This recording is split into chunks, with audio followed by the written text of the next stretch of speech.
Yo creo que mañana podemos hacerlo en el otro lado, ¿eh? Mañana. Súbete, Sergio, anda un momento, ¿no? Yo soy un maniático porque quiero hace mucho. Fíjate que lleva 25 años que no aquí ni bebo, ni metan café ni cosas de eso. Aquí dentro. La gente entra con el café de la máquina. Esta mañana no hay café hoy, ¿eh? No hay café, no, en la máquina tenemos café. Ah. No, pero que no va a haber.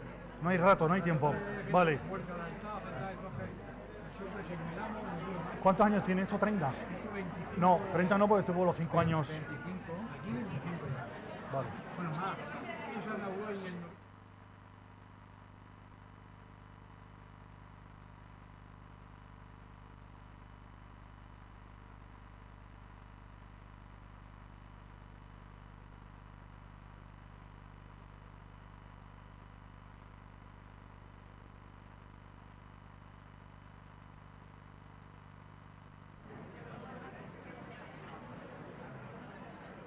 ¿Empezamos ya entonces? Sí, no. Son y 29. ¿Estás preparada? ¿Y Miriam? Miriam está ahí. ¿No va a ¿Decimos que subir? suba? Sí, digo yo, ¿no? ¿O no? Bueno. Sí. Ella tiene 20 minutos. Pero eso ahora te encargas tú. Yo simplemente doy la bienvenida en nombre de la escuela y te encargas Casi tú. sí, un momento. Sí, un momento, aunque solo... Y luego si quiere que se baje.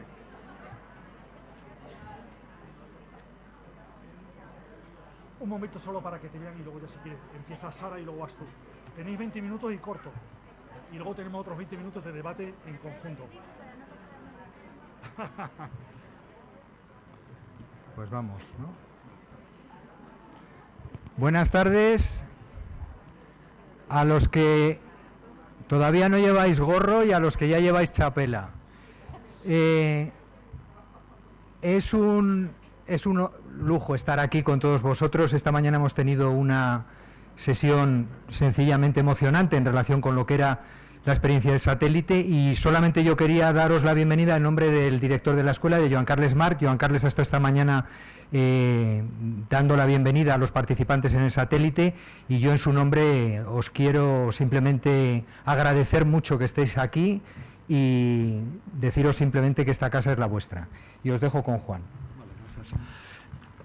La sección de agradecimientos se termina ya aquí en este momento. No hay que agradecer nada a nadie, ni tampoco más a la escuela de lo que lo estamos agradeciendo, que reconocemos que pone a nuestro servicio unos recursos que son increíbles, como es esta sala o la que tuvimos mañana, que tuvimos esta mañana, que probablemente mañana volveremos a ella. Esos son unos recursos que incluye personal. Aquí ha habido un montón de personal que ha estado alrededor nuestro y a los que no podemos agradecerle más que sintiendo que el salario que reciben en parte procede de nuestros impuestos. Así que sí, no es muy agradable, como cuando les atendemos como pacientes, ellos también nos han pagado. Así que esto es una especie de intercambio. Nosotros les tratamos como merecen, con la dignidad que merecen, y ellos nos están tratando a su vez con la dignidad cuando pueden. Dentro de esa dignidad incluye un ruego, y esta sala lleva 25 años y está perfecta y nueva. Ruegan que no se entre con cafés y con aguas y con bebidas, y me parece un ruego lógico. Y en lo demás pasamos al cumplimiento del seminario. Esta sesión es muy especial porque es el final, como la de mañana, de 2 meses de intercambio vivo y caótico. Y lo de caótico está muy bien, porque es que la mente humana es caótica, así que no pasa nada porque hayamos trabajado como somos. Tengo que señalar que hay unas flores. Las flores las compró Mercedes en el mercado de Carboneras, que es un pueblo de la provincia de Almería, del Cabo de Gata, y las hemos traído aquí al hotel, y del hotel aquí, etcétera, recordando un poco las flores que trajeron Raquel y Martín cuando el anterior seminario, porque además nos hizo recordar que nosotros siempre que pasábamos consulta teníamos flores. Y están flores aquí porque, como vamos a hablar de cosas muy duras, si alguien quiere lo puede ver. Sin más, pasamos entonces... presentamos aquí una experiencia. Yo tengo que, claro, los conflictos de intereses. Sí, Miriam está aquí porque es la esposa actual. Vamos, porque su esposo es Chema. No sé lo que le durará. Y además, cuando los conoces juntos no entiendes qué les une, aparte del sexo, pero bueno, yo supongo que habrá otras cosas. Y es un placer, porque yo la conocía, o sea que cuando me la recomendó Chema, yo tenía certeza de que no era una locura, pero no tenía idea de lo que valía. O sea, ahora empiezo a entender por lo menos por qué tú estás casado con ella. O sea, perfectamente. Creo que no hay ningún otro conflicto de interés. Quiero decir que todo lo demás aquí hemos puesto dinero. Tengo que decir que Maribel era, creo que la más joven, que tenía 20 años. ¿Está por ahí, Maribel? Sí, 20 años, ¿no? No. Mar, ¿quieres ponerte de pie? Ana, Mar, porque tiene 14 años. ¡Yeah! Es hija de Chema y Miriam. Y está pensando en estudiar medicina. Hay que decir que también aquí hay, al menos que yo tenga localizado, 2 parejas de madre e hija que son médico y residente o médico, ¿de acuerdo? Lo cual también es muy simbólico. Y sin más, tienes, Sara, la palabra, 20 minutos. Muchísimas gracias.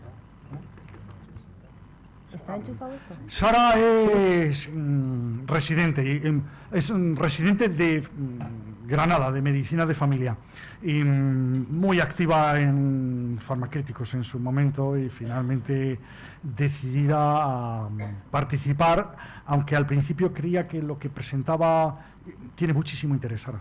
Así que muchísimas gracias por haber venido. Nada, vosotros. Vale, no, pues eso, un poquito, no sé, ¿no?, hasta qué punto, pues un poco el tema de esta presentación entra muy de lleno en la cuestión de los errores, pero en cualquier caso es una iniciativa que estamos llevando a cabo unos cuantos residentes y entonces queríamos compartir con vosotros aquí, ¿no? Voy a hablar un poco del sistema sanitario y cómo en concreto la atención primaria puede contribuir a mejorar la salud de la población y a reducir determinados errores, ¿no? Entonces, muy brevemente, primero me gustaría mencionar, pues muy brevemente, qué variables o qué características determinan la fortaleza de la atención primaria de un país. Luego, qué resultados en salud esperaríamos encontrar en el contexto de una atención primaria fuerte, algunas medidas o algunas amenazas que pudieran estar contribuyendo a debilitar esta atención primaria y, por último, compartir esta iniciativa de la cabecera, ¿no? Entonces, bueno, como ya se ha mencionado a lo largo de la mañana, pues la salud de la población sí que depende principalmente de las características socioeconómicas, laborales y demás, ¿no?, como os aparece en esta gráfica. Sin embargo, también es cierto que, bueno, que el sistema sanitario actúa en su proporción como un determinante directo de la salud, ¿no?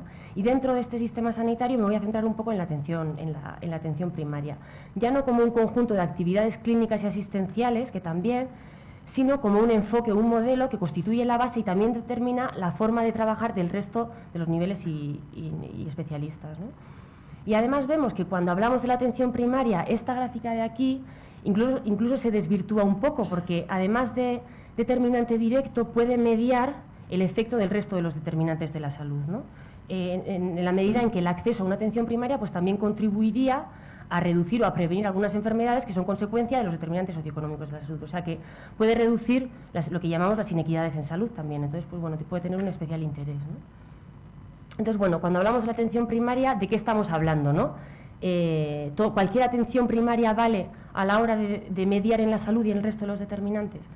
Pues bueno, muy brevemente, podemos abordar esta atención primaria a través de 3 complejos niveles, que como son la estructura, el proceso y los resultados, ¿no?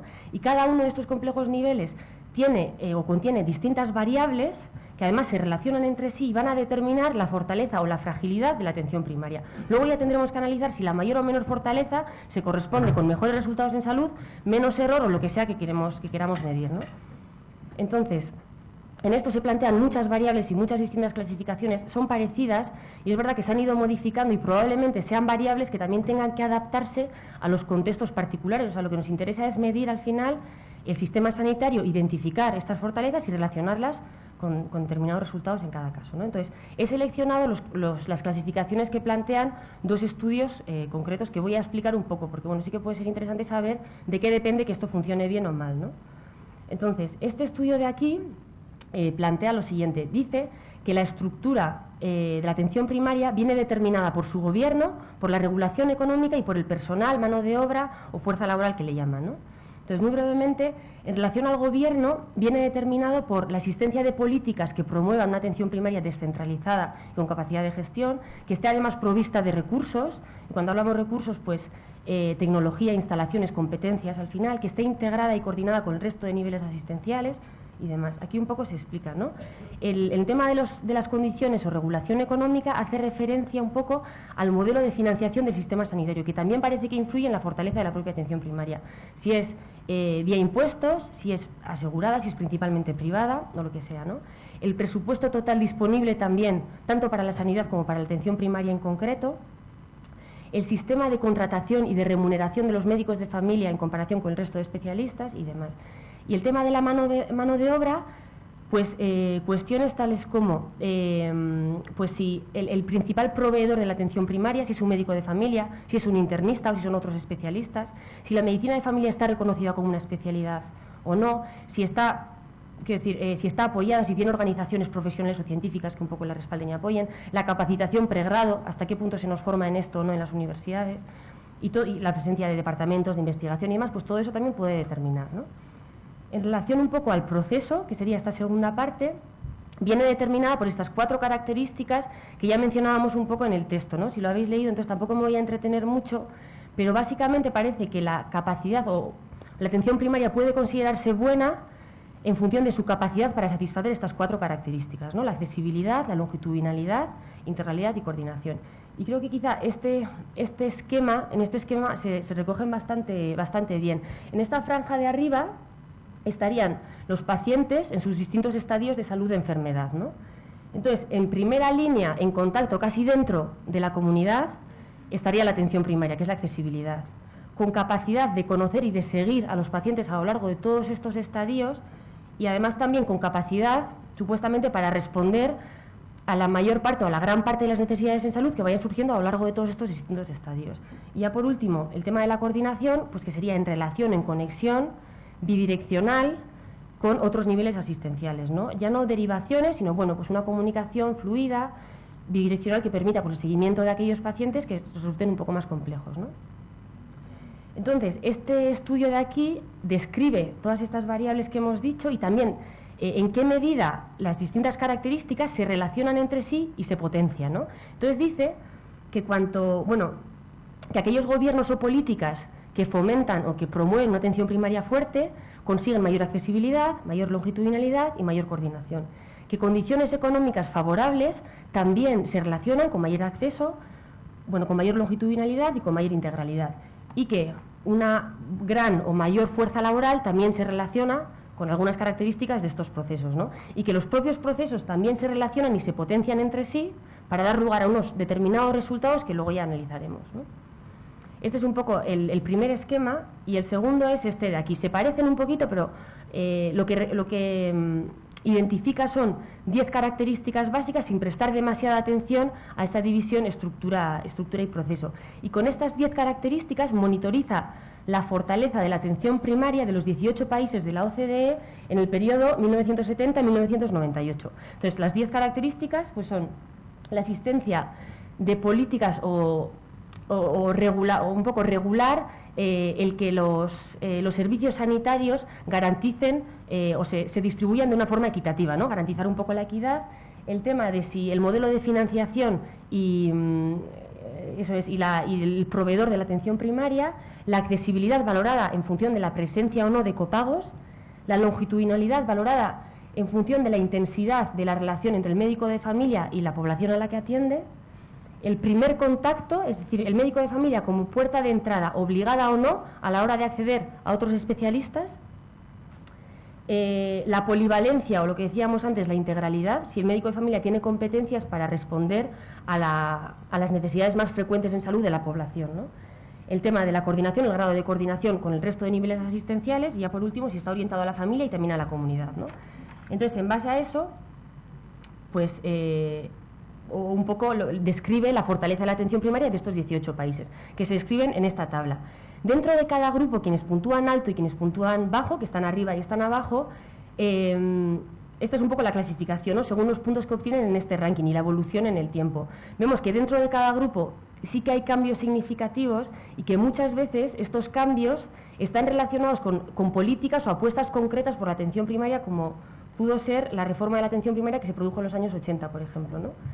Y entonces, en base a estas variables que hemos ido describiendo, se dibuja este mapa en Europa. pues en función de la fortaleza de la atención primaria, ¿no? En verde los que más y en rojo los que menos, ¿no? Entonces, bueno, ya pasando un poco a la segunda parte, que es el tema de los resultados. ¿Cómo medimos los resultados? ¿Qué es lo que nos interesa medir? Salud, podemos medir muchas cosas, ¿no? En función de la fortaleza.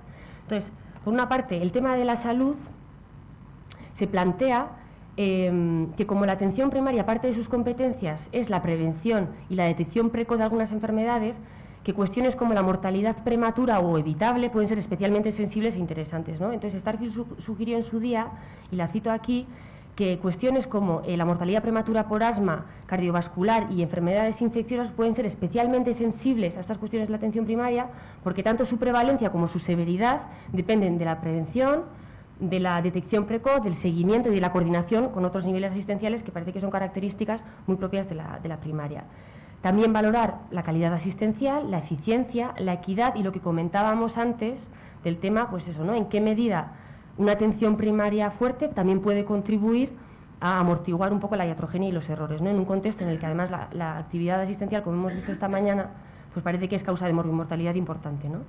Entonces, en relación a la salud, en esta gráfica de aquí se dibuja una línea, ¿no? Entonces, deja ver que, bueno, que cuanto mayor es la fortaleza de la atención primaria de un país, que puntúa abajo, mejor es la valoración global de los resultados en salud. La salud medida en los términos que ya hemos comentado antes de mortalidad médicamente evitable, prematura y demás, ¿no? Y este estudio de aquí me ha parecido especialmente interesante, está realizado aquí en España y valoró el impacto de la reforma en atención primaria en la salud de la población. Entonces lo valoró analizando la salud médicamente evitable de los vecinos de 3 zonas socioeconómicamente homogéneas durante los periodos estos que se describen aquí, ¿no? Zonas en las que ya se había implantado, zonas en las que la implantación fue un poco más tardía y zona en la que todavía no se había implantado la reforma de la atención primaria. Se comprueba que, bueno, la mortalidad estudiada sí que es significativamente menor en la zona en la que la reforma se había implantado en comparación con la zona en la que la implantación era más tardía o el resto de la ciudad no se había implantado, ¿no? Con sus limitaciones, por supuesto, del estudio y también de la propia quizá reforma, ¿no? Pero bueno, me parece interesante. Y luego también se registra, en estos resultados coinciden también los 2 estudios que hemos comentado antes a la hora de analizar las variables, ¿no?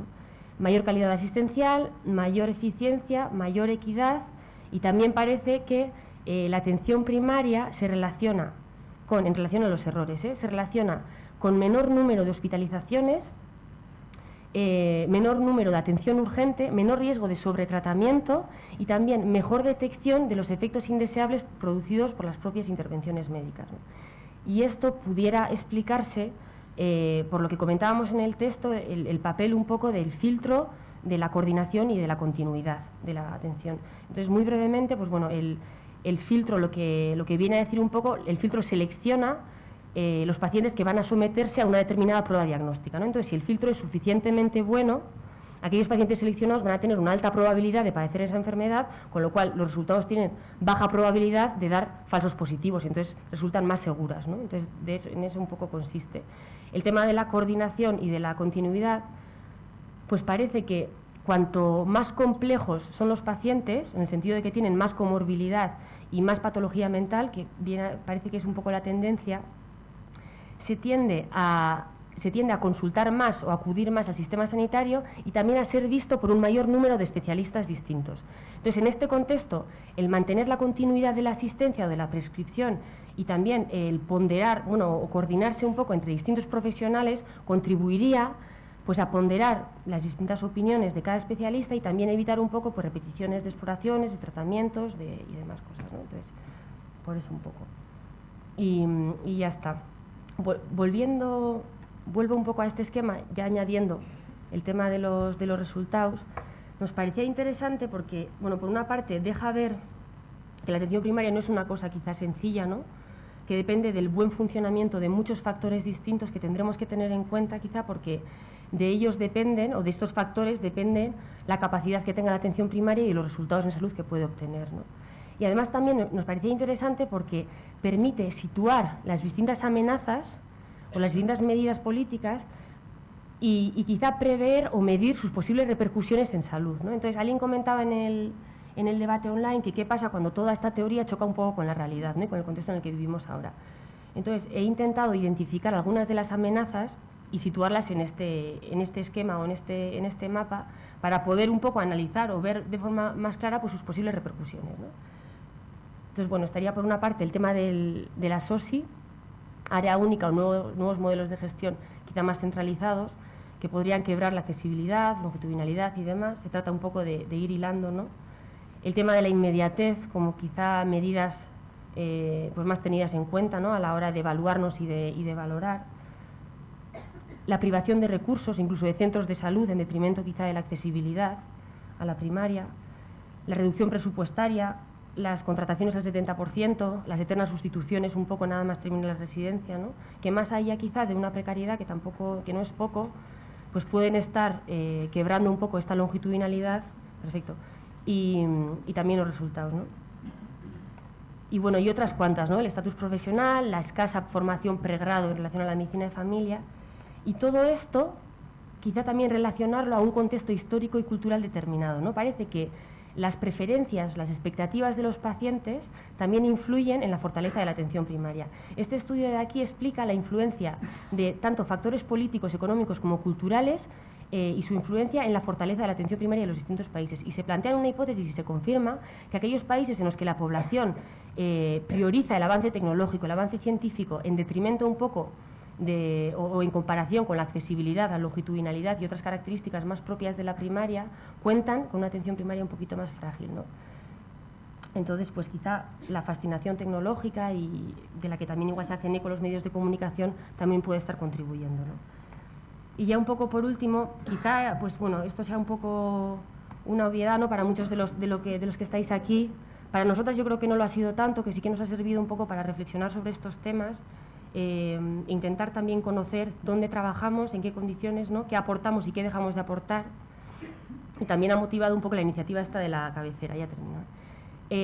Lo que pretendemos un poco con esta iniciativa pues es bueno, crear un foro de debate, un poco y de reflexión sobre estos temas, intentar construir algo que nos permita, ¿no? Al final que redunde un poco en el beneficio de la salud de los pacientes, ¿no? Y también pues un poco al hilo un poco de lo que inició Irene, nos gustaría recoger las principales características de los centros de salud de España, ¿no? Los que podamos a través de sus residentes, con el objetivo un poco de reconocer o de visibilizar y poner en valor las distintas actividades y recursos que ofrecen y sus características, y también de cara a facilitar la elección de las plazas MIR de los futuros residentes, ¿no? O sea, que aquellos estudiantes pues, puedan elegir los destinos que mejor y más se adapten a sus preferencias, ¿no? Entonces, eso. Hemos hecho un vídeo muy corto que me gustaría poner. No hay ningún problema, pero tienes 3 minutos. Vale. Vale, bueno, ya está súper rápido. Igual también puede motivar el debate después, entonces. Vale, pues ya está, lo que se pueda. Hola, muy buenas, son las 5 de la tarde. ¿Por qué no se ve?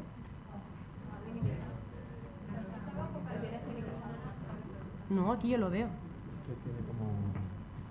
Tienes que sacarlo aquí. Pues poner desde el principio, por favor.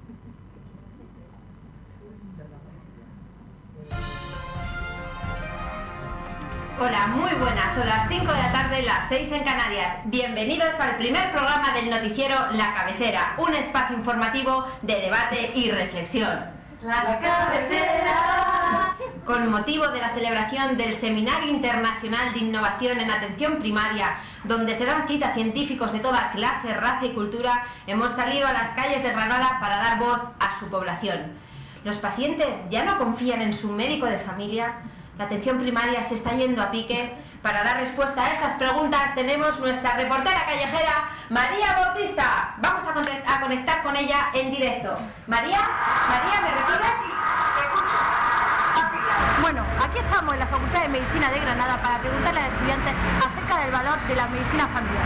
¿Qué les parece? ¿Estudian lo suficiente en la carrera? Comprobémoslo. La medicina familiar me parece que debería dársele mucha más importancia a la que se le da, porque es el primer paso para entrar en el ámbito hospitalario. Bueno, pues yo creo que es una parte muy importante del sistema de salud, porque el acceso al ciudadano, el contacto que tiene, el primer contacto con el médico, y la criba para pasarlo a la sanidad especializada o no. Yo pienso que es el profesional de confianza del paciente y eso es algo muy importante. La medicina de familia es que es todo el rato con viejecillas y eso que van a contarte el rollo y ya está. O sea que parte de medicina, poquito. Es lo del ibuprofeno y el reposo, un poco más.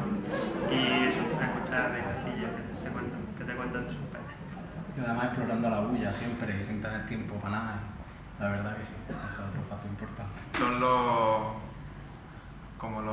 la infantería en la guerra, ¿no? Los que están en primera línea y reciben todo lo que viene.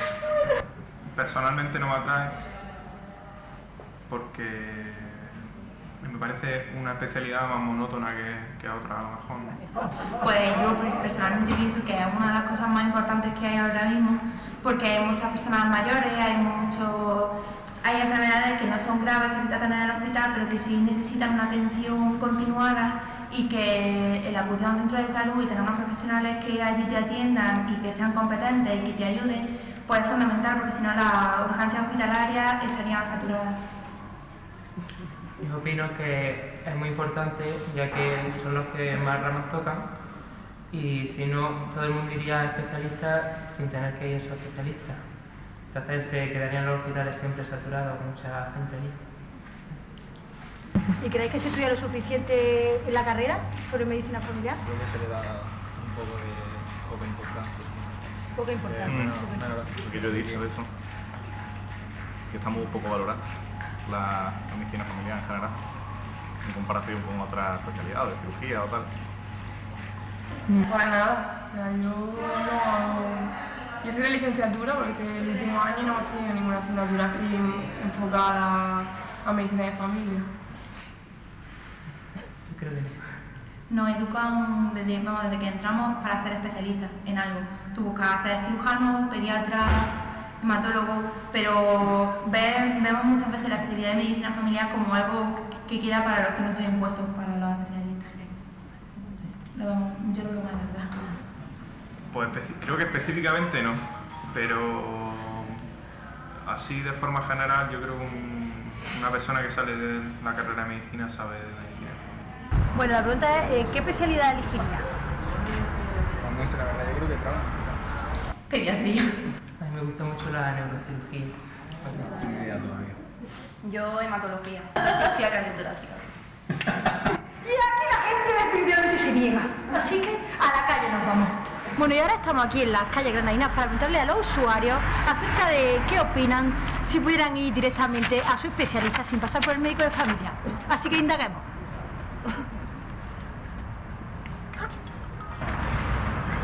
Bueno, pues según qué caso.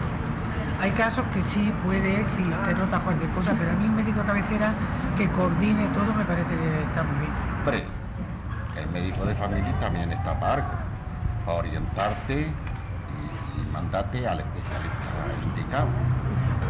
Si te digo la verdad, estamos en Aderlas, entonces podemos ir directamente. Lo siento, no estamos en la seguridad social. Pero bueno, sería mejor. ¿Por qué? Ahorras tiempo. Y en vez de tener dos consultas, irías a una.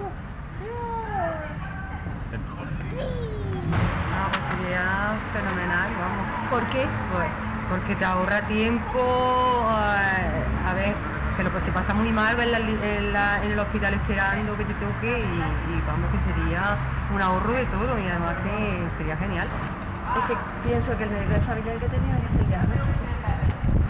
Si no, ¿cómo vas a saber? Yo no soy médico, no soy especialista, no sé, no estudio medicina. Yo es que siempre paso por el médico de familia primero, porque es amigo de mis padres y eso tengo que hacer. ¿Pero solo porque es amigo de tus padres o porque...? Sí, por nada especial. Si no, ¿te gustaría ir directamente al especialista?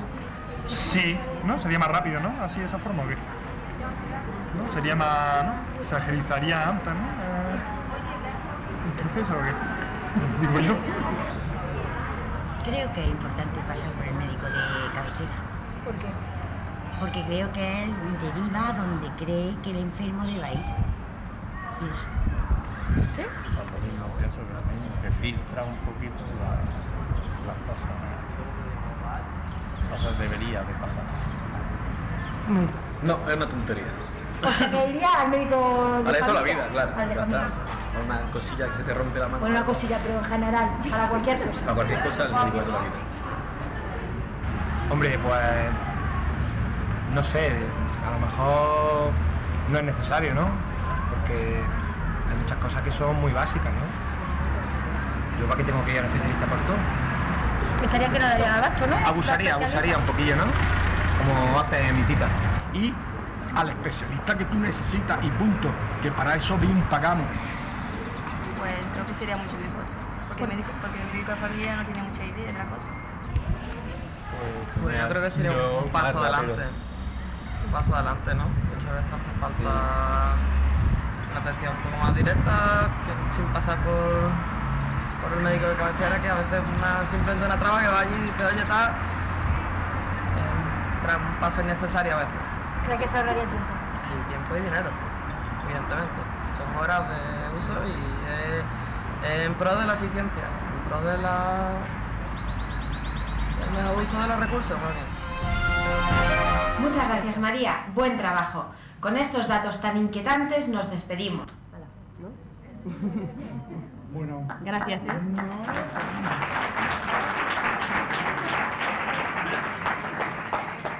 Ya lo siento. Intentamos que no haya aplausos, como norma en los seminarios. Te has pasado 5 minutos largos. Ya lo siento, ya. Yo creo que en eso lo que se hace es acortar la presentación. El vídeo está muy bien y la idea es muy buena. Así que muchas gracias. Venga, Miriam, por favor.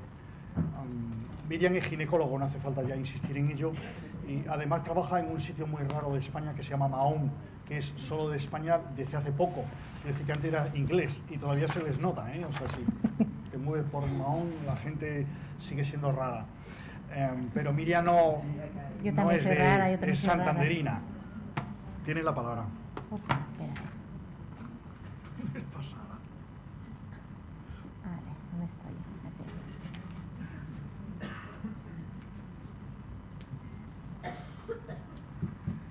Bueno, buenas tardes.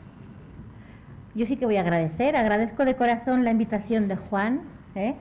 A ver, yo vengo invitada y hago lo que quiero. Pero te lo estás pagando y todavía no lo dices.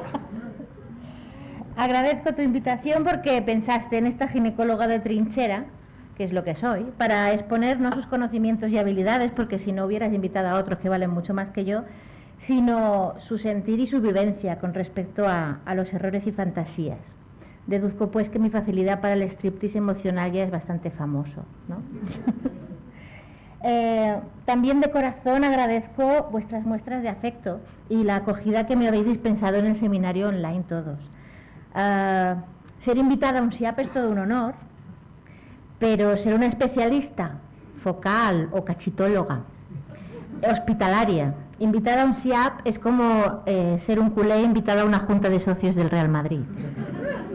Acojona mucho, pero bueno, no tengo miedo de decir lo que os voy a decir, os guste o no os guste. A las malas ya me invitará mi marido a las copas después.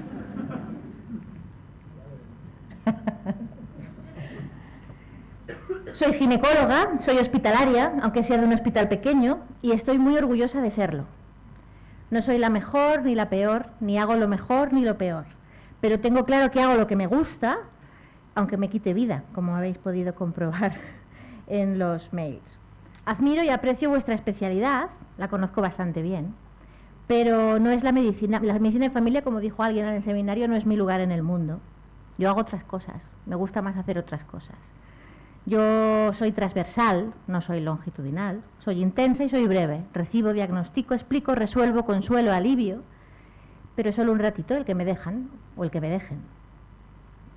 En menos de 3 segundos, eso también quiero que lo tengáis muy claro para todas estas cosas que hablamos de episiotomías y cesáreas, en menos de 3 segundos tengo que decidir cosas y en 3 segundos de tu vida puedo decidir si me convierto en tu heroína, en la heroína de tu vida, o en la mayor villana que te has encontrado jamás.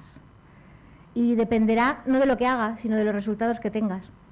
Es decir, no depende de si corto una barriga o si corto un periné, sino de después cómo te encuentras y de lo que te cuentan después. Puedo ser a las 9 de la mañana Santa Miriam y a las 12 la pérfida ginecóloga.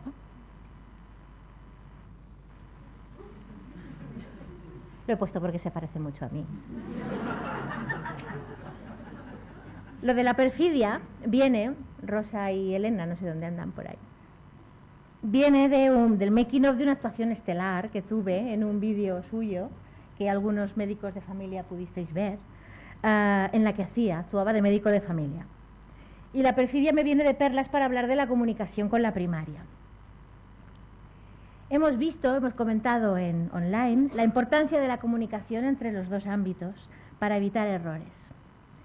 Pero el primer error y la primera barrera es la falta de empatía y la generalización tanto de la excelencia como de la ineptitud.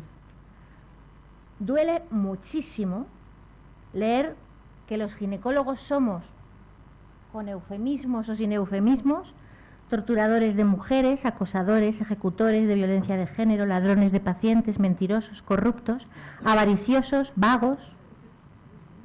Lo he leído, ¿eh? Y está aquí el que lo ha escrito. Sí. Y lo he leído y me ha sangrado el alma, y por eso digo lo de pérfida. Y lo mejor es que cuando he dicho que soy pérfida en el seminario, online me decís vosotros, no eres pérfida, a ti te conocemos y vemos que tú no eres pérfida. Los demás sí, que no les conocemos, pero tú no eres pérfida. O me dices, vaya agitada que es tu vida, cómo sufres y trabajas y qué empatía tienes, pareces una médico de familia. Tú no eres pérfida, tú pareces una médico de familia, pareces médico, los demás no, ¿eh? Pero ¿qué otros no parecen? ¿Qué otros son pérfidos? ¿Aquel ginecólogo gilipollas que te atendió una vez? ¿O aquel que le cayó mal a tu paciente? ¿Aquel que no te contesta cuando le llamas al hospital, a lo mejor porque está operando? ¿Aquellos de lo que leíste en un foro de internet o en una denuncia del Pronto? ¿O aquellos que no hacen asistencia y están apoltronados en una sede? En el foro también os lo conté.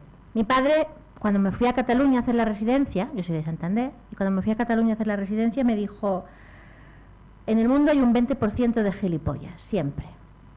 Es la ley de Pareto. Él, me dijo esto, me dijo muchas cosas, me escribió una carta, todo.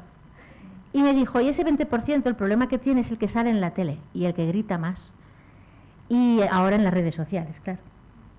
Es el que utiliza el idioma, la religión, el color de la piel, la profesión, como excusa para hacer daño en su beneficio. Y es el resto, y tal vez alguno más, probablemente alguien de ese 20%, el que de una u otra forma es más sensato y probablemente más modificable. Puede que haya un porcentaje de ginecólogos a los que haya que gruñir bastante, pero es probable que no nos oigan y además también es probable que aunque nos oigan no consigamos que cambien. Pero pondría la mano en el fuego a lo mejor por ese 80%, porque desconozco, porque sufrimos, como vosotros, porque curramos, porque obramos a conciencia de que lo que hacemos es lo mejor, aunque estemos equivocados. Pero es que así lo hemos aprendido y yo he visto cómo lo modificamos rápidamente cuando nos convencen de que no es así. El paternalismo, el machismo, el endiosamiento, el abuso no es exclusivo ginecológico, es social. Que no se nos olvide. Echar la culpa de una conducta a un solo colectivo y a todo él es un error y además es muy poco práctico, a mi modo de ver. No critico ser crítico, creo que hay que ser crítico y que hay que escuchar a los críticos y criticar a los críticos.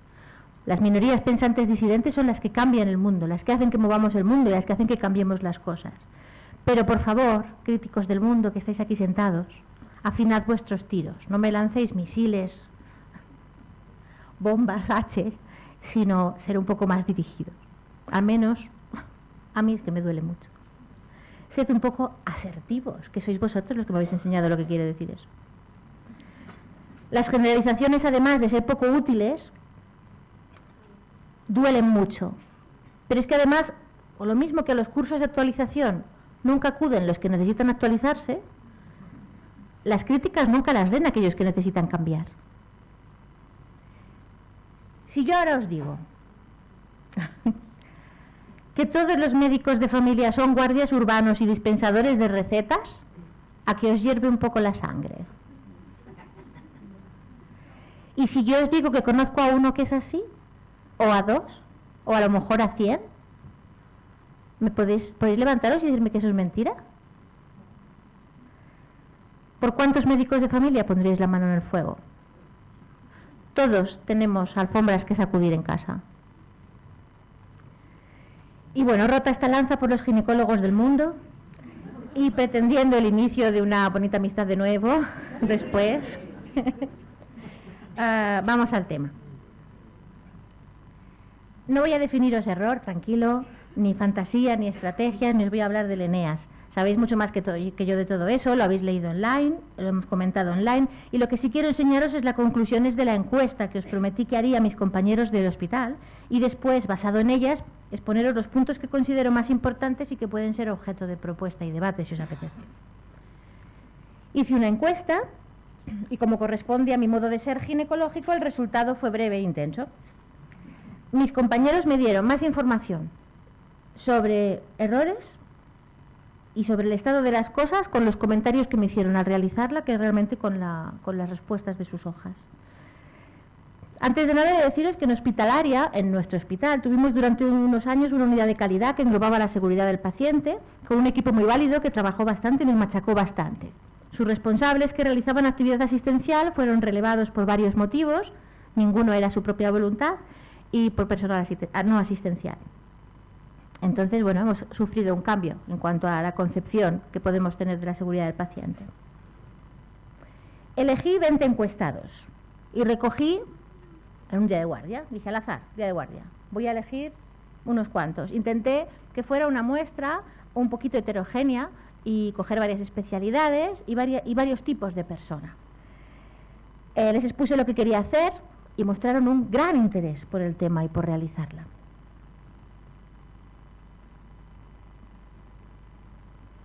La primera y la segunda pregunta fueron estas. ¿Recuerdas haber tenido un error grave o leve? ¿Te afectó emocionalmente? Y el 100% me respondió que sí. Los eventos adversos son frecuentes, no son deseables y nos afectan más de lo que pensamos, no solamente a vosotros y a nosotros probablemente más porque las consecuencias suelen ser más graves. La siguiente era, ¿sabes que existe un protocolo de notificación de errores en nuestro ámbito? Que no es que sepas, es que está en la primera página de la intranet.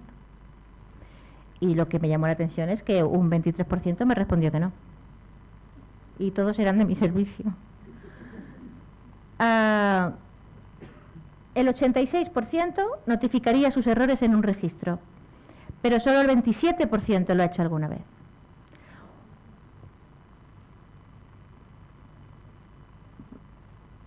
Bueno, un 91% se disculparía ante los pacientes y un 77% admitía haberlos hecho, eso no le suponía ningún problema, y todos, absolutamente todos, creían que de los errores se aprende, y un 86% se implicaría para ayudar a mejorar, tanto para disminuir los errores como las consecuencias en los pacientes y en los sanitarios implicados. En cuanto a las causas del error, la mayoría los achacaba a la falta de medios técnicos y humanos y a la presión asistencial, seguido de la falta de comunicación intrahospitalaria, habilidades y protocolos. La comunicación con la primaria estaba bastante bajo. Sin recoger fuera de encuesta, os diré que las especialidades con más cultura en seguridad fueron por goleada UCI. Y la segunda, anestesia. Cirugía también, pero aquí había un sesgo porque el que llevaba el tema de seguridad del paciente en mi hospital era un cirujano. Entonces, por ósmosis también se aprende. Todos mostraron una emoción intensa al responderme a la primera pregunta y al explicarles el tema de la encuesta. Todos me contaron su caso, con mayúsculas. Todos. Todos tenían un caso clavado en el corazón. Porque duele mucho. Cuando tienes un error, duele mucho el paciente, duele la consecuencia, duele el orgullo. Todos se quejaron de incompresión y de falta de apoyo institucional, no de los compañeros. De hecho, cuando yo tuve el caso que os comenté, el primero en el seminario, mis compañeros se comportaron como en un caso de duelo. Me dieron el pésame durante 1 o 2 semanas. Pero en cambio de gerencia ni de dirección recibí ninguna noticia. Todos afirmaban haber aprendido de los errores y querer participar en la habitación de errores, pero en cambio la emoción que me mostraban y cuando me contaban su caso no era en absoluto positiva, era bastante negativa. Algunos me confesaban que después de eso habían intentado notificar algún error que habían visto y que les habían reñido por notificar. Incluso que les habían dicho, de altas esferas, que notificar era de malos compañeros y que podía atraer a la prensa y denuncias. Es para pensar. Y estas son mis conclusiones. Tenemos miedo, al menos en especializada, tenemos terror a cometer un error. Y cuando lo cometemos nos duele el paciente, nos duele la prensa, nos duele el orgullo, nos duelen las sentencias, nos duele fallar a nuestra familia y a nuestros amigos. Porque en nuestra cultura, también eso es un problema, se castiga al que falla, se le escarnea, se le marca y se castiga a todo su círculo alrededor. Da igual cómo sea el error. La prensa no dice error, la prensa no dice evento adverso, la prensa solo dice negligencia. Decías que no nos acercamos a Estados Unidos, pero realmente los gines sí nos acercamos a los americanos, bastante. Con lo que pago de responsabilidad civil me podía ir de vacaciones a Maldivas. El miedo nos hace blindarnos a los especialistas, sobre todo gines, cirugía estética, somos trauma, somos los que más denuncias tenemos y nos hace blindarnos de seguros, protocolos, consentimientos, guías clínicas, cesáreas. Luego, si queréis, hablamos del tema de las cesáreas, pero bueno, las cesáreas han aumentado, no es por comodidad, tampoco es por miedo legal solo, porque también han aumentado porque la población ha cambiado. Pero sí que tenemos mucho miedo. Las cesáreas y las episios nos indican en una silla leyendo el up-to-date. Segunda conclusión.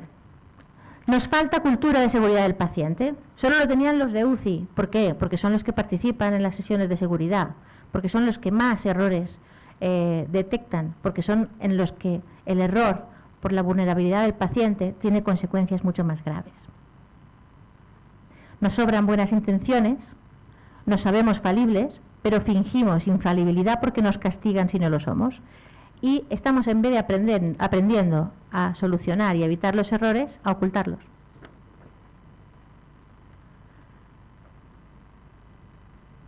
Nos falta comunicación.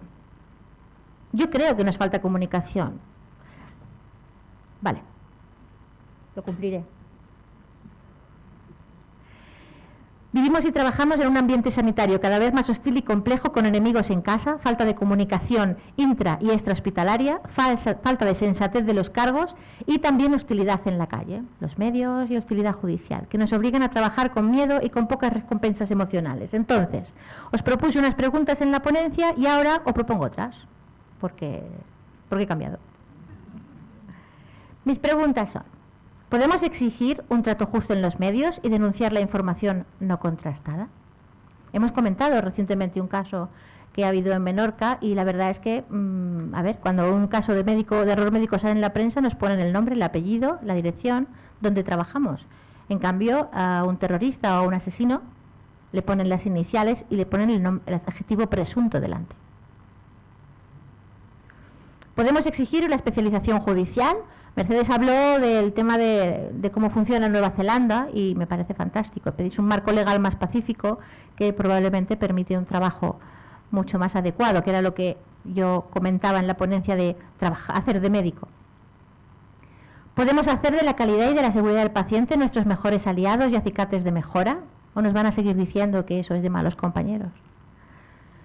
¿Podemos conocernos todos los que revoloteamos en torno a un paciente? ¿Podemos reunirnos? ¿Podemos tender puentes? ¿Podemos hacer equipos? ¿Podemos pasarlo bien después del seminario? Y esto es todo. Muchas gracias. No, de verdad, no. Quiero decir que tiene tantos méritos que podríamos aplaudir durante 2 horas como en la ópera, cuando la gente actúa brillantemente. Entonces, muchísimas gracias. Solo por alusiones y para no entrar en el debate sobre las calificaciones y descalificativos generalizados. He tenido graves problemas toda mi vida con enfermería, para que no sea especialistas. Y lo último que les dolió y les llegó al alma fue cuando las llamé enfermesas, porque cambias la R por una M y es que significa que no mueven el culo del asiento porque están acerca de la mesa. El calificativo es muy duro. Generalmente tengo datos. Es decir, por ejemplo, el atlas de variaciones de la atención clínica en España demostró que las enfermeras de atención primaria no tienen ningún efecto en las hospitalizaciones evitables. 0. Podrían desaparecer y las hospitalizaciones variables no cambiaban.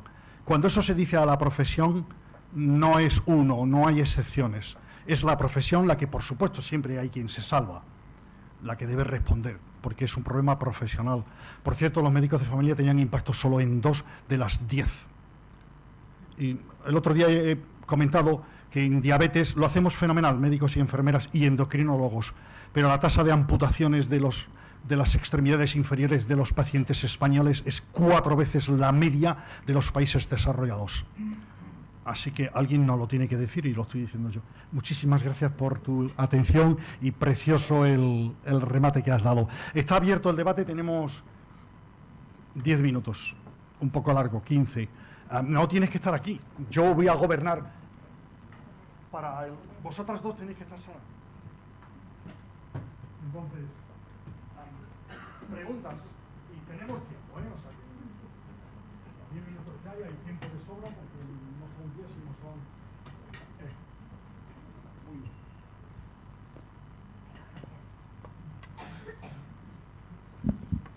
Muy bien. ¿Alguien? ¿Nadie quiere hablar? Venga, Carlos. Por favor, que todo el mundo se vuelva a presentar porque en el satélite nos hemos presentado, pero... Eso me ha dado miedo. Qué panda de cobardes. Mi pregunta es para Sara. Hola, soy Carlos, el mismo que he hablado esta mañana un montón de veces. Soy residente de Murcia. Mi pregunta era para Sara, para la nueva iniciativa de lo de la cabecera, que lo planteáis como una iniciativa para defender la medicina de familia y para hacerla bien también, a la vez, ¿no? Darnos cuenta de todo lo mal que se está haciendo para cambiarla. ¿Habéis pensado de qué manera se puede contar también a los pacientes? Es decir, nosotros hablamos mucho de si aceptamos la vacuna del Tamiflu o no, pero vemos el impacto que eso tiene sobre los pacientes, sobre la percepción de los pacientes. Por ejemplo, ¿se podría hacer una encuesta con esta iniciativa de la percepción que tiene el paciente sobre su médico? ¿Lo atiende bien? ¿Lo atiende mal? ¿Le atiende en el tiempo suficiente? ¿Le gusta que haya representantes? ¿Cree que si no hay representantes no está bien informado? Etcétera.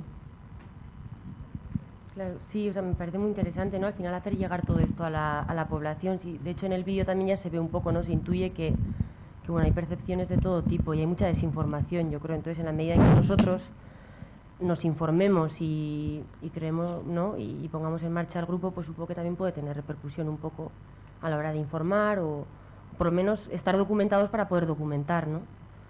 Sobre todo. Y luego pues ya entre todos ya pensaremos fórmulas, ¿no? El tema de los vídeos, el tema de lo que sea, ¿no? La creatividad ahí seguro que será ahí importante. Pero sí, al final tampoco se trata de defender algo, o sea, quiero decir, sí, de intentar reflexionar, pues ver qué funciona, ver qué no funciona, no desde el corporativismo ni mucho menos, porque eso yo creo que no va por ahí, ¿no? Sino de intentar pues crear un modelo en el que todos contribuyamos a funcionar mejor, ¿no? Y a producir menos error y demás, un poco.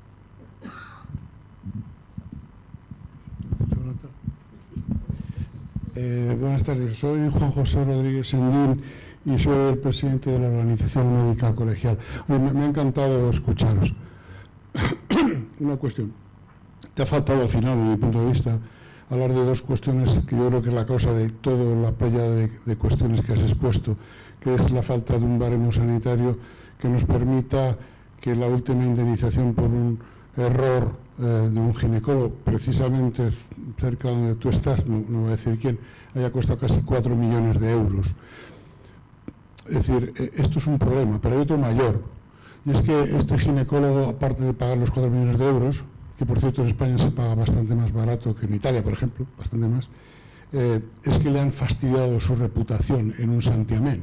Nosotros tenemos dos componentes, el dinero que hay que pagar, que es una barbaridad, y van creciendo, y segundo, la reputación que se pierde en un rato, o sea, 30 años trabajando y de repente, ¡zas!, se acabó.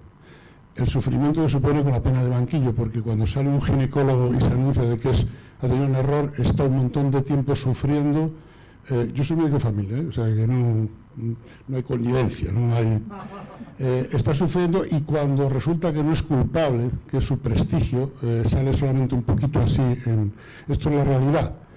La clave de todo esto está para mí en el baremo. Y ahora una confesión.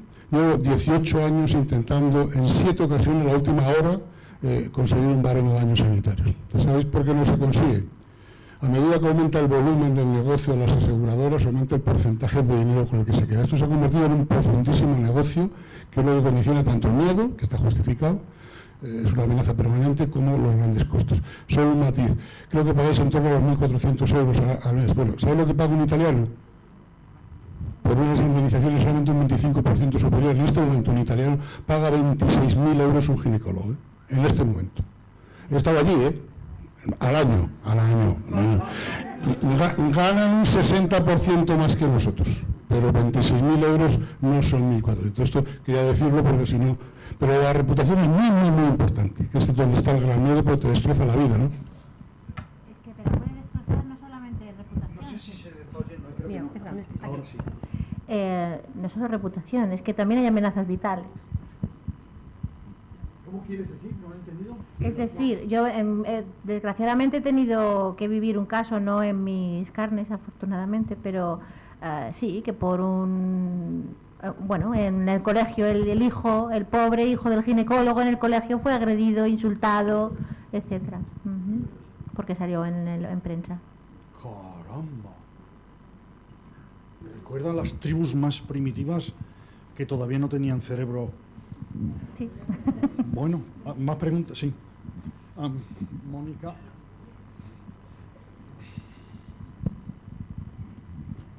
Y luego vas tú, Mónica. Perdona, Mónica. Hola, soy Ivette, soy estudiante de medicina y una de mis preguntas va para Sara, que has dicho que la formación de los estudiantes es bastante, he entendido yo, ¿no? Como que le falta, ¿no?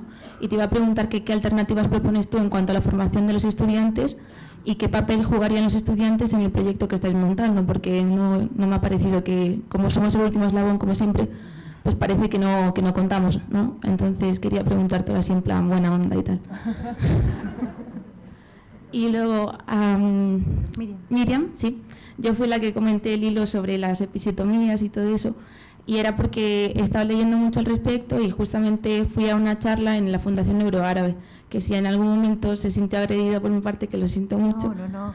Y en cualquier caso, que ¿por qué el plan docente de las universidades cambia tanto en cuanto a ginecología y no hay una perspectiva de género que yo creo que es muy vital para entender a las mujeres? Y ya está, gracias.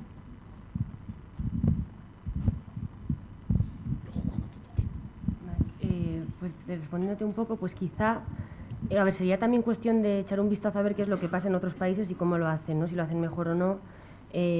Hombre, el tema de que haya departamentos de atención primaria y salud pública en las universidades y que se investigue y se implique a los estudiantes en estos trabajos, yo creo que sería muy interesante, por ejemplo, ¿no? El tema, esto por ejemplo que he leído para la presentación, yo no lo había leído, ¿no? Y no lo sabía durante la carrera, entonces quizá una formación en relación a la pertinencia un poco a las características del sistema sanitario y de la importancia de determinados aspectos y como la atención primaria pues puede contribuir a darle un poco más de valor y también que resulte un poco más atractiva, ¿no?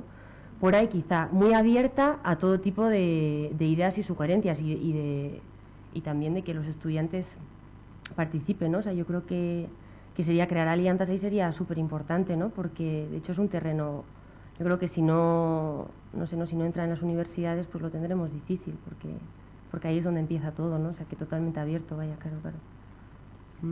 Y con respecto a lo mío, tranquila, yo si no me pinchan me aburro. Y cuando quiero relajarme ya voy a Mindfulness o veo True Blood, pero me gusta discutir, entonces encantada. Con el tema de la episiotomía, lo único, y lo que, bueno, solo hice un tuit porque estoy aprendiendo, me estáis enseñando vosotros con el tuit, yo era mes de Facebook y ahora desde el seminario estoy ahí aprendiendo. La episiotomía, cuando yo era residente, pero hace ya 20 y pico años. Cuando yo era residente me castigaron por negarme a hacer episios de manera rutinaria, sin quirófano, una temporadita.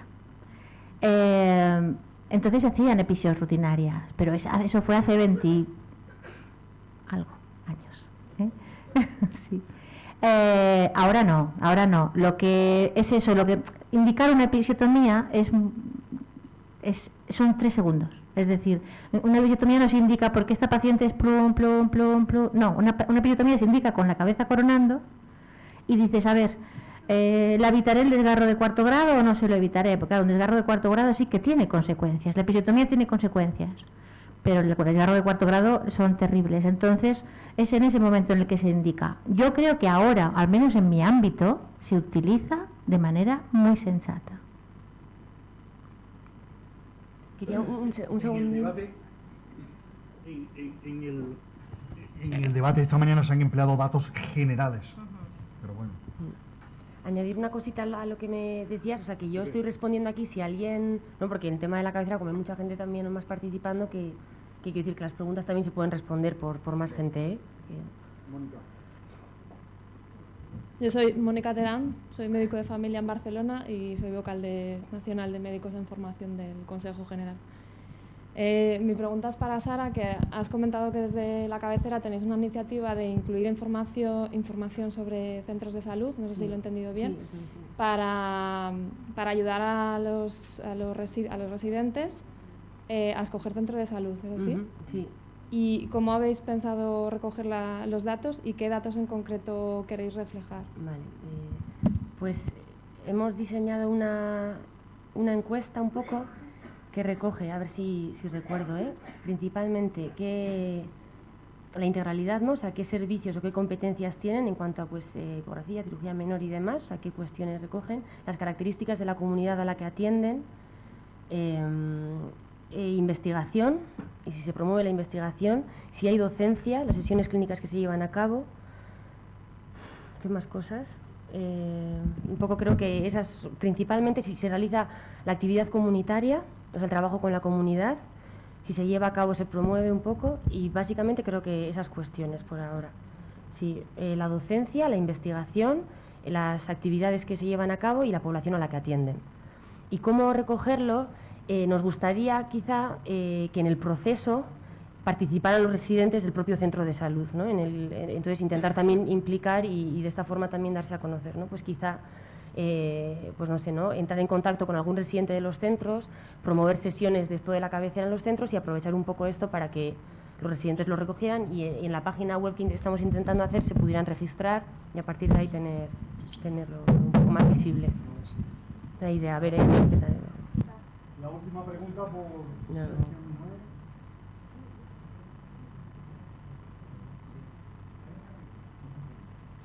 Sí, es una pregunta para Miriam. O sea, los médicos de familia siempre presumimos mucho de lo importante que es la longitudinalidad, ¿no?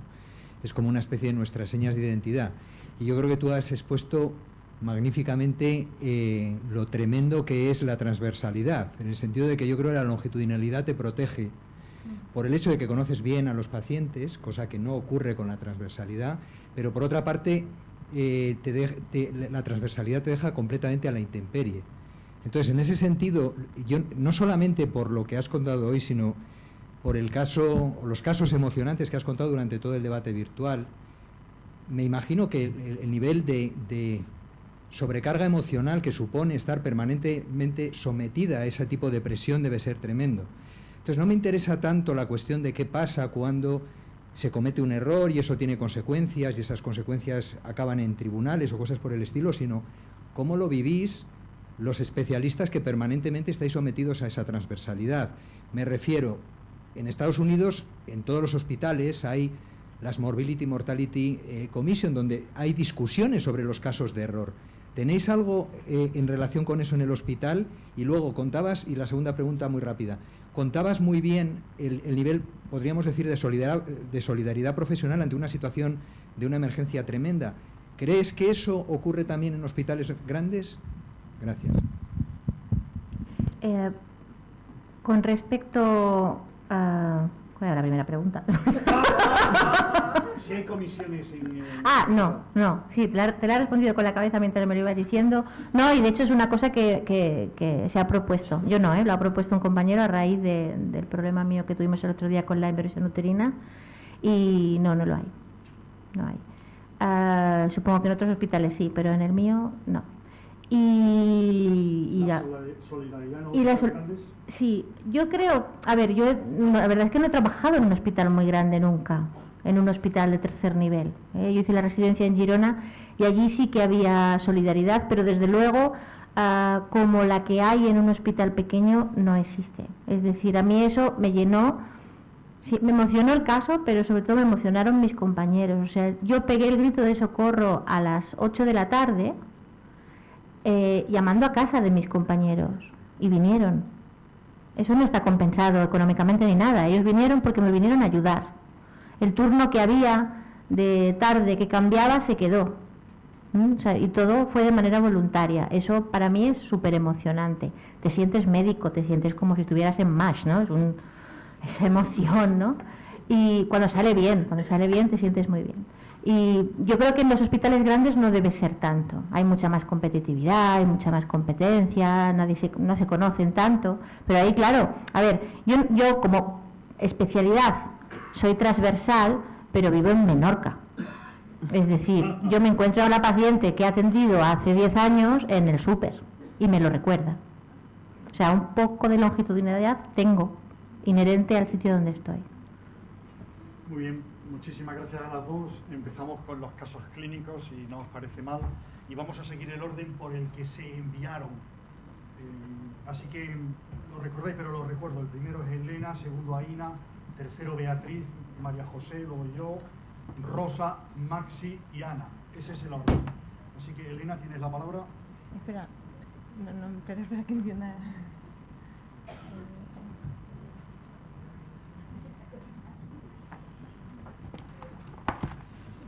¿Ya?